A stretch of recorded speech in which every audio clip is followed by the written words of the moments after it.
Assalamualaikum warahmatullahi wabarakatuh. Bismillahirrahmanirrahim. Alhamdulillahilladzi hadana lihada wa ma kunna linahtadiya laula an hadana Allah.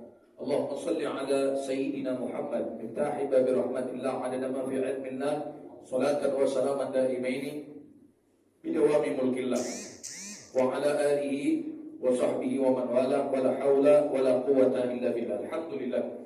وقال تعالى في كتابه الكريم وأصدق القائلين أمرنا بالتقوى أعوذ بالله من الشيطان الرجيم بسم الله الرحمن الرحيم يا أيها الذين آمنوا اتقوا الله حق تقاته ولا تموتن إلا وأنتم مسلمون. Alhamdulillah, segala puji syukur kehadirat Allah Subhanahu wa taala, yang mana Allah Subhanahu wa taala pada kesempatan yang mulia ini Allah kumpulkan kita dan Allah Subhanahu wa taala dudukkan kita bersama di majelis yang mulia ini, duduk untuk kita mempelajari daripada syariat Nabi Muhammad SAW dan ilmu yang diturunkan kepada Nabi Muhammad SAW. Dan salawat salam semoga tetap tercurah kepada baginda yang agung dan mulia, dialah pelita alam Nabi kita Sayyiduna Muhammad SAW.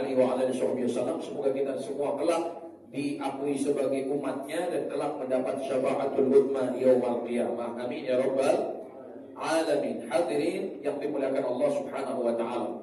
Tentu di dalam kehidupan ini kita perlu bekerja, perlu mencari nafkah.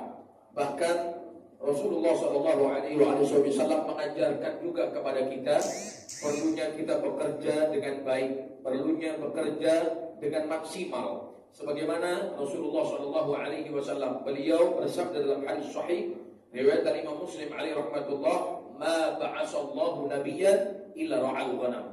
Tidaklah kami utus nabi, kata Allah Subhanahu wa taala, ya, dari hadis Nabi Muhammad, tidaklah Allah taala mengutus para nabi melainkan illa ra'al ghanam, melainkan mereka adalah mereka penggembala kambing.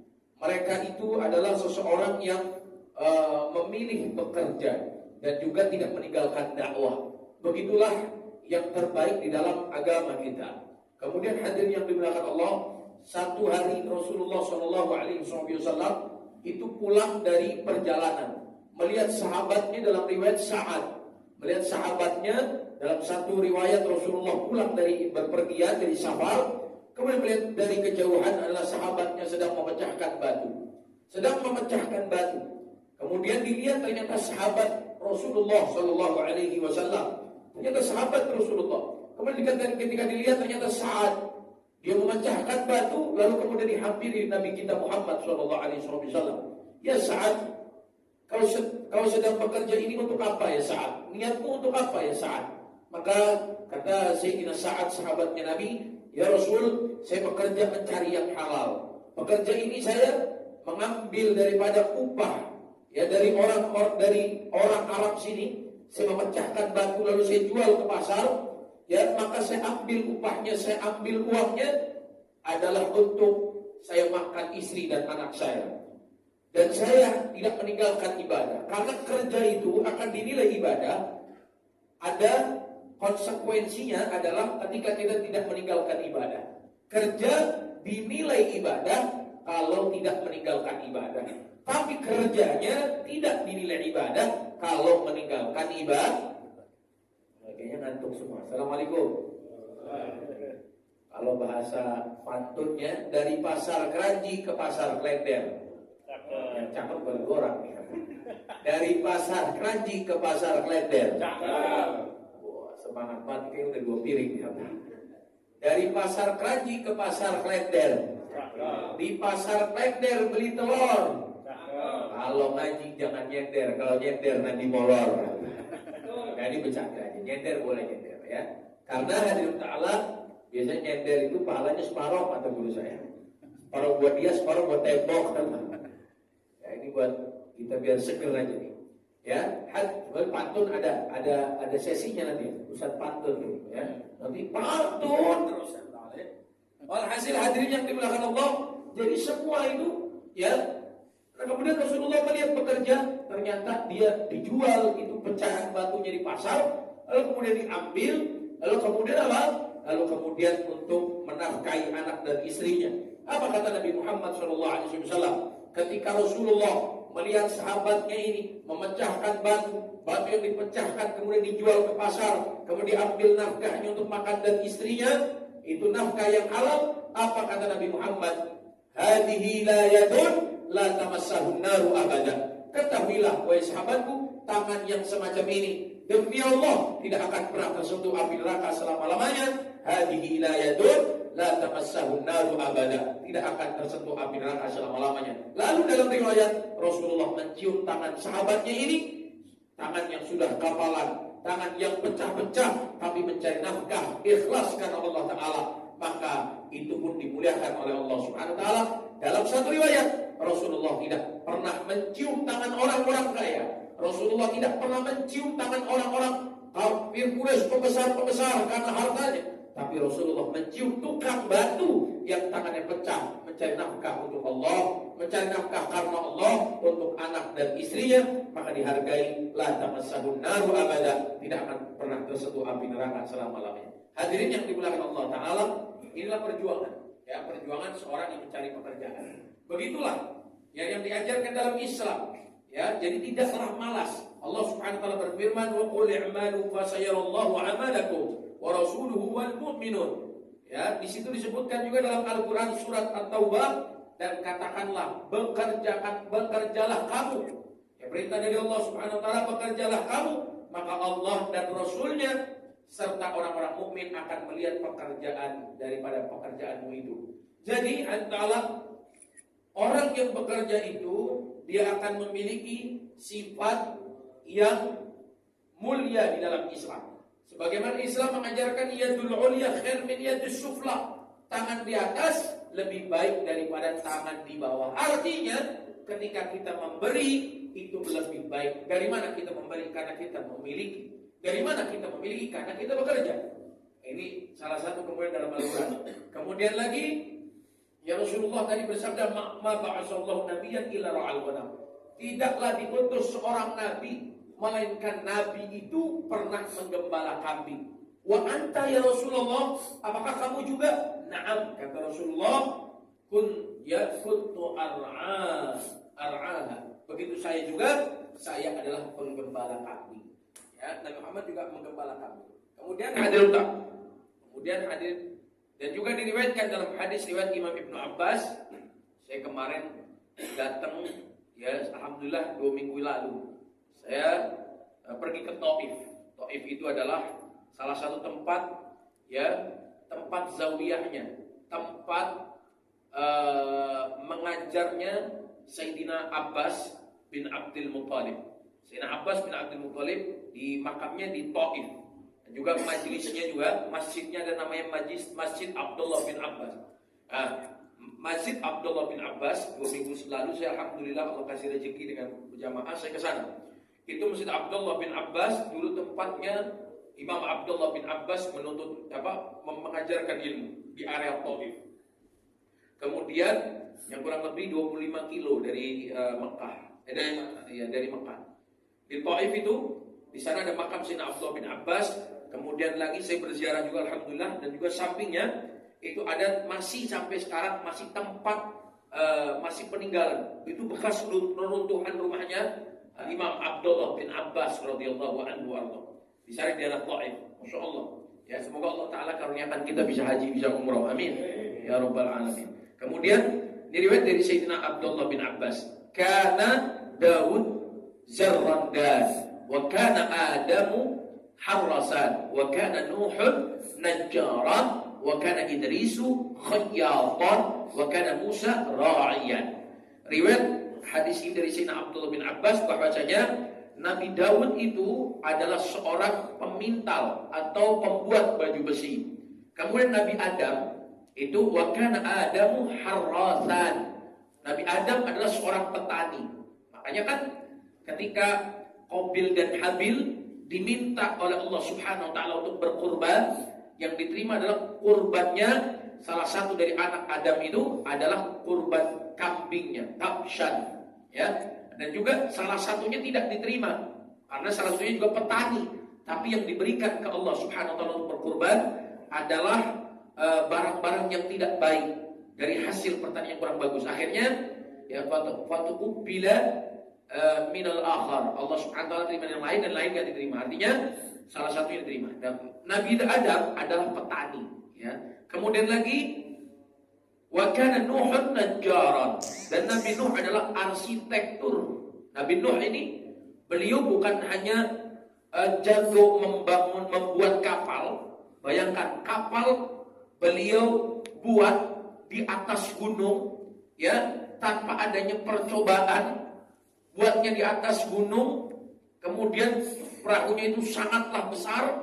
Sampai dalam riwayat kita sama ketahui, setiap hewan-hewan yang ada hari ini adalah pernah menaiki kapal Nabi Nuh alaihi salatu wassalam. Bayangkan seorang arsitek mana yang tidak mencoba daripada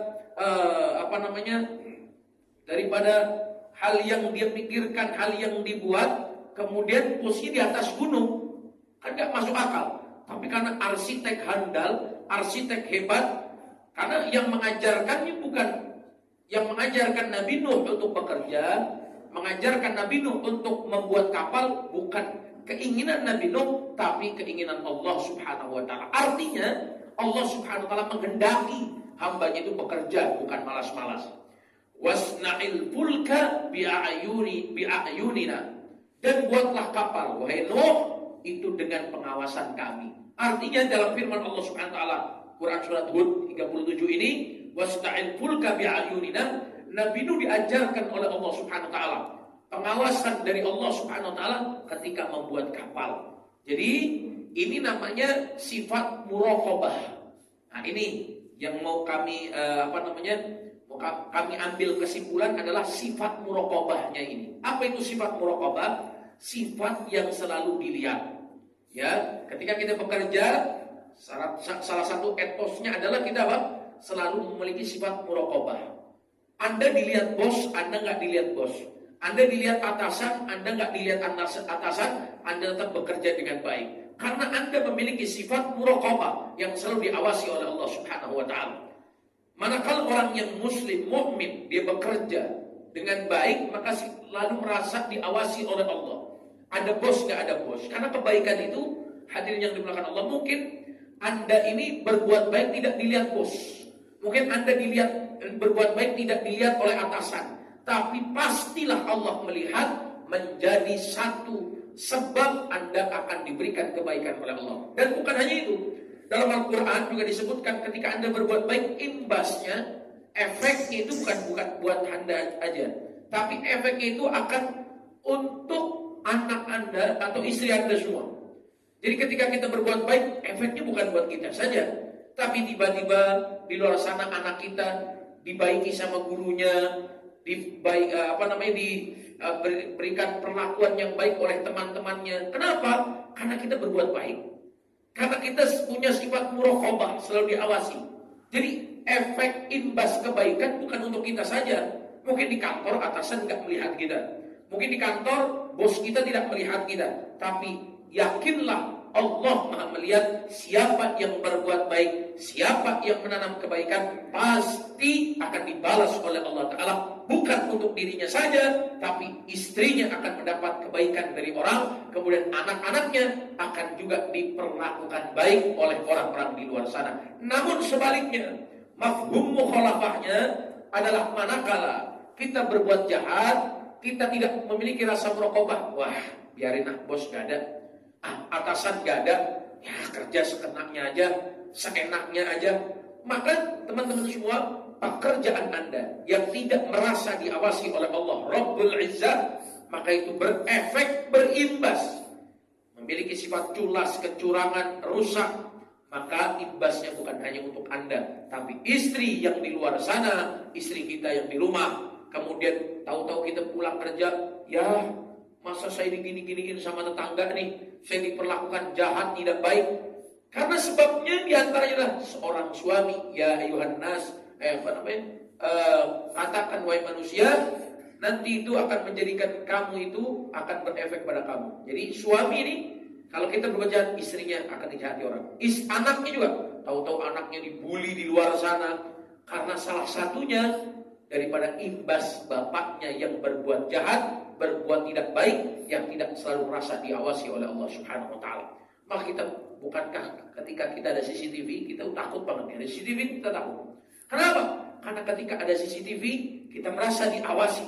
Bagaimana CCTV-nya Allah Subhanahu wa taala, Raqib dan Atid yang selalu mencatat kebaikan, kejelekan kita. Anda sendiri ada CCTV-nya, Anda rame-rame ada CCTV-nya. Namun hari ini berapa banyak orang yang hanya zahirnya saja dia melihat takut, tapi Allah Subhanahu wa taala dia sepelekan. Makanya Nabi Nuh juga begitu. Ini pelajaran pertama. Posnya adalah selalu merasa diawasi oleh Allah Ta'ala. Dan kebaikan itu tenang. Kalau kamu berbuat baik, akan imbasnya kebaikan kepada kamu. Jadi tidak ada bos.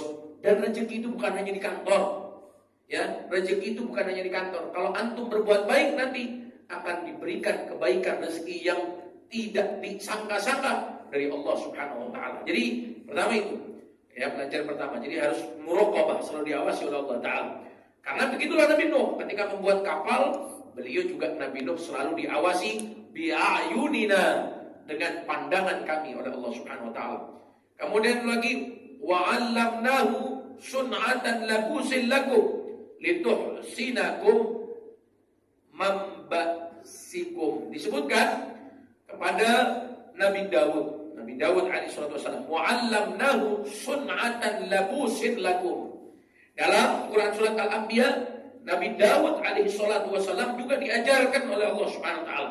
Dan kami ajarkan pula kepada Nabi Dawud alaihi salatu wasallam cara membuat apa?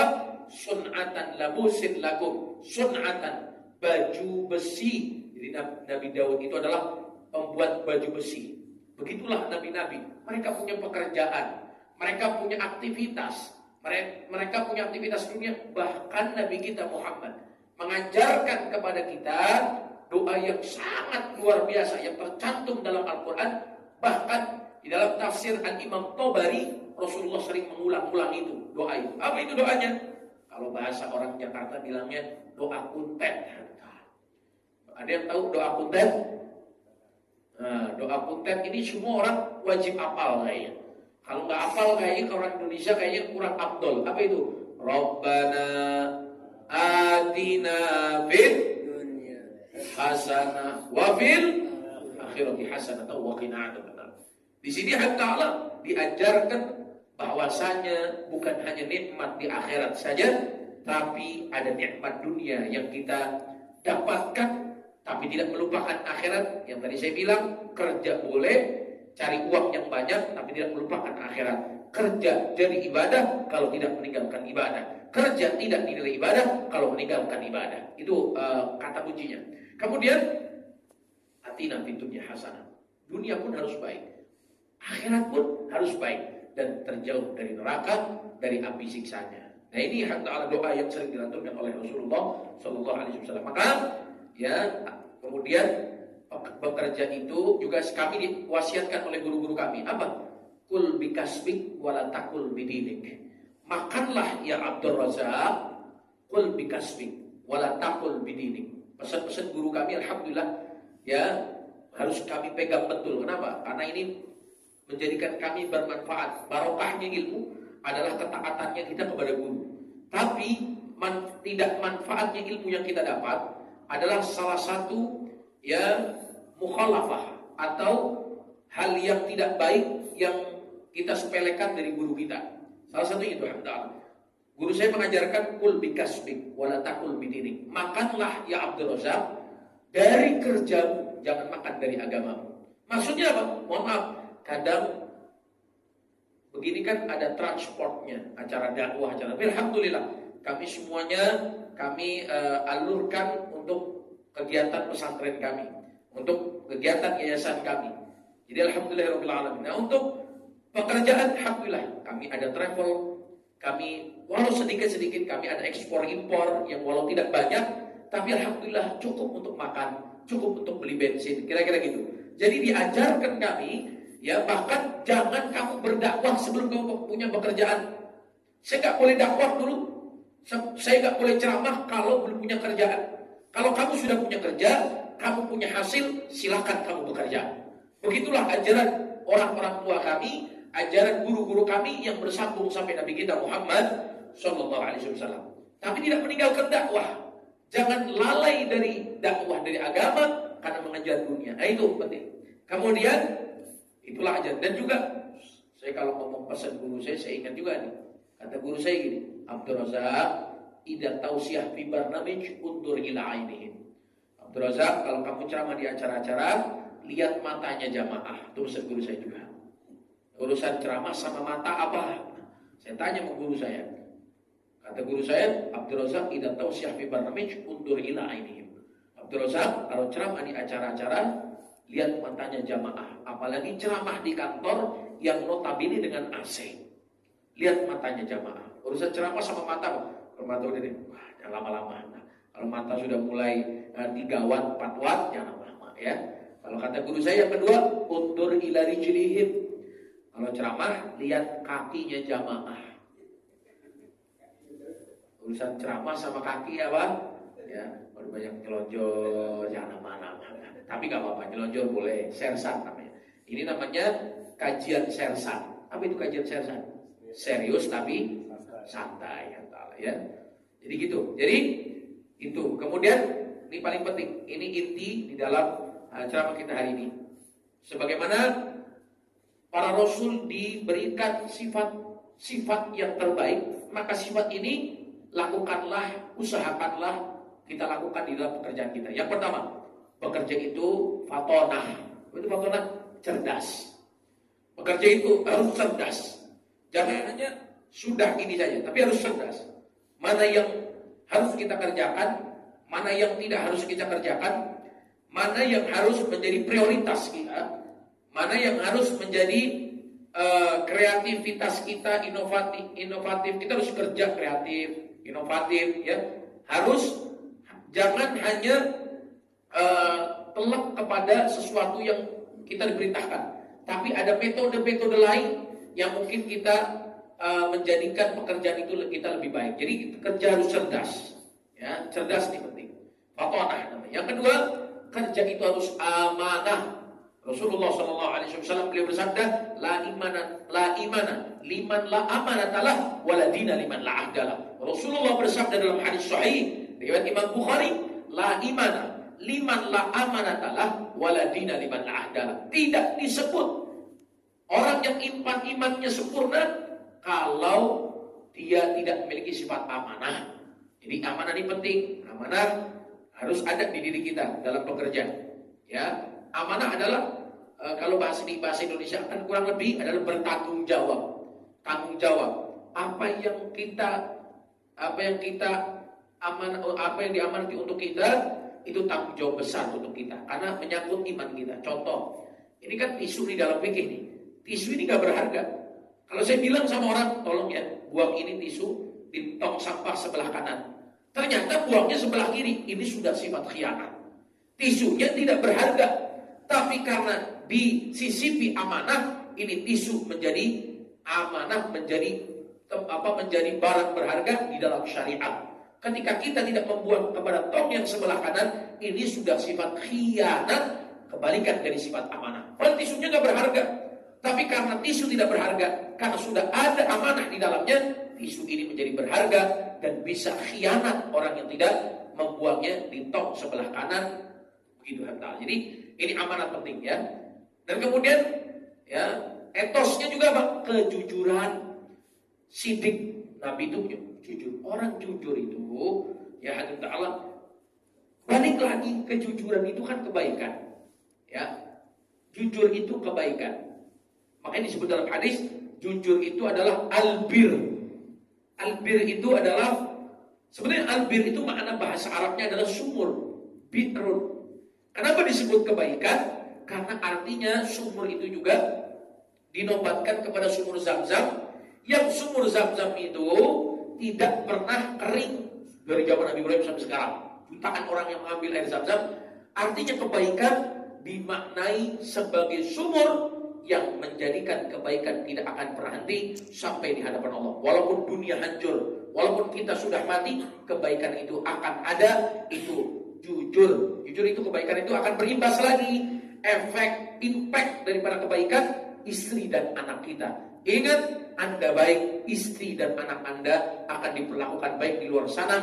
Dan ingat, ketika Anda berbuat jahat, istri dan anak Anda efek juga akan ditimpakan sifat jahat di luar sana. Jadi bukan hanya untuk kita, jujur dalam pekerjaan. Kemudian lagi yang keempat, etosnya adalah saling berbagi. Saling berbagi itu makna dalam sifat Rasul adalah tabligh. Tabligh itu adalah menyampaikan apa yang menjadi kebaikan untuk kita sampaikan ke orang. Saling berbagi atau disebut dengan tabligh. Jadi ajarkan, jangan pernah kita pelit. Kalau kita nggak bisa bersedekah dengan uang, nggak bisa bersedekah dengan uang kita, maka sedekah dengan pikiran kita atau sedekah dengan kebaikan kita. Ajarkan orang-orang yang junior di bawah kita, ajarkan, tuntun, arahkan. Bukannya malah kita merasa tersaingi ketika ada orang yang lebih hebat. Teman-teman semua, pekerjaan kita ada pensiunnya. Pekerjaan kita ada masanya. Tapi kalau ada orang yang saya pernah satu waktu saya menjenguk orang yang sakit sudah parah. Dulu dia kerja di kantor. Dia direktur di salah satu kantor, kemudian tapi orangnya baik memang. Sering mengadakan kajian, kemudian membimbing junior-juniornya. Jadi merasa tidak disaingi. Junior-juniornya dibimbing sama dia, diperlakukan baik, diarahkan, kamu begini ya, kerja kamu yang baik begini. Mengarahkan dengan cinta. Makharaja minal janan wasala ilal janan. Apa yang dikeluarkan dengan cinta dan kebaikan hati, masuknya dengan kebaikan, diterimanya dengan kebaikan hati juga. Diterima. Tapi kalau dilontarkan dengan nafsu dan juga menjatuhkan, maka diterimanya pun akan merasa emosi, tidak baik, akhirnya menyebabkan permusuhan. Ini satu orang sih, kisah nyata. Dia itu atasan yang subhanallah mengarahkan, tidak begini, tidak begitu, tapi lebih baik terus. Akhirnya sampai anak didik dia di kantor yang diarahkan itu menjadi orang-orang semua. Artinya menjadi orang-orang yang bermanfaat di kantor tersebut. Tahu ta'ala, saat jatuh miskin sang direktur, karena masa kerja ini ada masanya. Kerja ini ada pensiunnya. Anda kerja tidak selamanya. Umur berapa sekarang di pensiun? 56 ya. 56 tahun Anda sudah susah mencari pekerja. Bingung, kebanyakan orang begitu, bingung. Akhirnya apa? Yang terjadi dari mereka, maka ada sebagian sakit, ada yang ternyata sudah mulai sepuh, dia sakit. Ketika sakit apa? Dibiayai semuanya. Rumah sakitnya VVIP. Dia bingung nih dan bayar. Nah, ini saya dari mana? Ini kemudian datang 10 orang. Ternyata orang-orang yang dia ajarkan kebaikan di kantornya dia. Orang-orang yang dulu dia arahkan. Mereka sudah memiliki jabatan-jabatan. Mereka 10 orang ini berkasih sayang, mereka berbuat baik. Bapak tenang aja, kami yang dulu diarahkan oleh Bapak, sekarang kami yang akan berbuat baik kepada Bapak. Subhanallah. Tapi kalau Anda menjatuhkan, kalau Anda berbuat jahat, maka hadits Allah, saat Anda tua, Anda pun akan sengsara. Jadi berbuat baiklah kepada orang-orang sekeliling kita, karena kebaikan itu akan berbuat baik. Oh, saya dijahati, jangan jahati orang. Ini quotes-nya begini. Orang yang baik sama kita, kok kita baik sama dia, itu namanya manusia. Orang baik sama kita baik sama dia, manusia. Belum ngomong agama, belum ngomong akhlak Nabi nih. Orang baik sama kita baik sama dia, manusia. Orang baik sama kita, kalau kita jahat sama dia, ada sifat setan di hati kita. Kalau yang ketiga, orang jahat sama kita, orang tidak baik dengan kita, kalau kita tetap berbuat baik, mendoakan kebaikan, itulah akhlak Nabi Muhammad, sifat Nabi Muhammad Sallallahu Alaihi Wasallam. Tapi artinya bukan kalau di sekolah-sekolah kalau anak jangan ajarkan itu ya. Ada ajaran anak beda lagi nih. Ya, ada parenting anak beda lagi. Kalau anak artinya dilukai atau dipukul atau apa, jangan ajarkan ya diam saja, jangan. Harus ajarkan melawan. Kenapa ajarkan melawan? Karena itulah ajaran Nabi Muhammad SAW untuk menjaga diri sebetulnya. Bukan untuk melukai tapi menjaga. Kan di dalam peperangan sudah begitu. Nabi nggak mau perang, tapi kalau nggak perang dibunuh. Maka begitulah ajaran kepada anak kita, sudah mau lukai dengan tangan, maka boleh dilawan. Jangan, nah diem aja ya, karena akhlak Nabi diem aja, dibully habis anak kita.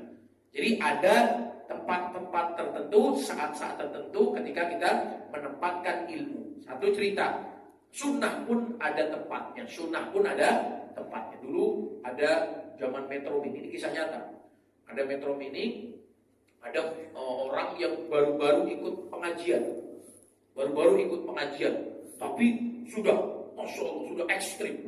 Nah, ekstrim itu maknanya dia tidak menempatkan suatu pada tempatnya. Akhirnya dibilang apa? Kata supir kondektur, kata koneknya bilang, Pak Ustadz, mana sudah pakai peci, sudah kosong.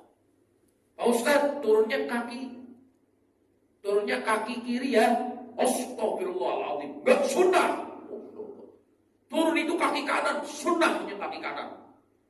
Ente ngajarkan anak, gak baik. Ini suatu yang menyeleweng dari syariat. Kata koneknya, Pak Ustadz, soalnya pintunya di kiri. Pak Ustadz jangan kaki kanan. Astagfirullah, kaki kanan yang sunnah. Karena Metro Mini itu kalau berhenti gak berhenti, sambil jalan zaman dulu, ya. Akhirnya, Pak Ustadz jangan lupa kaki. Saya sih ingatkan Pak Ustadz, astagfirullah, sunnah kaki kanan, bukan kaki kiri. Ya udah terserah Pak Ustadz lah. Akhirnya benar dia kaki kanan, keliling kaki kiri, dia gelinding. Habis gelinding dia jatuh, dibilang, Pak Ustadz kan dibilangin. Karena Metro Mini gak begini. Jadi kaki kiri dulu Pak Ustadz, baru kaki kanan. Astagfirullah, kaki kiri dan kaki kanannya begini, gimana kaki kiri katanya. Artinya kebaikan itu sesuatu itu juga ada tempatnya. Sunnah juga ada tempatnya. Kapan kita berbuat baik, kapan kita berbuat tegas, kapan kita berbuat maksimal, kapan kita berbuat hal yang kiranya memberikan manfaat kepada orang lain, itu ada satu tempatnya. Inilah ajar Nabi kita Muhammad SAW. Sampai sini kira-kira dia mau nanya.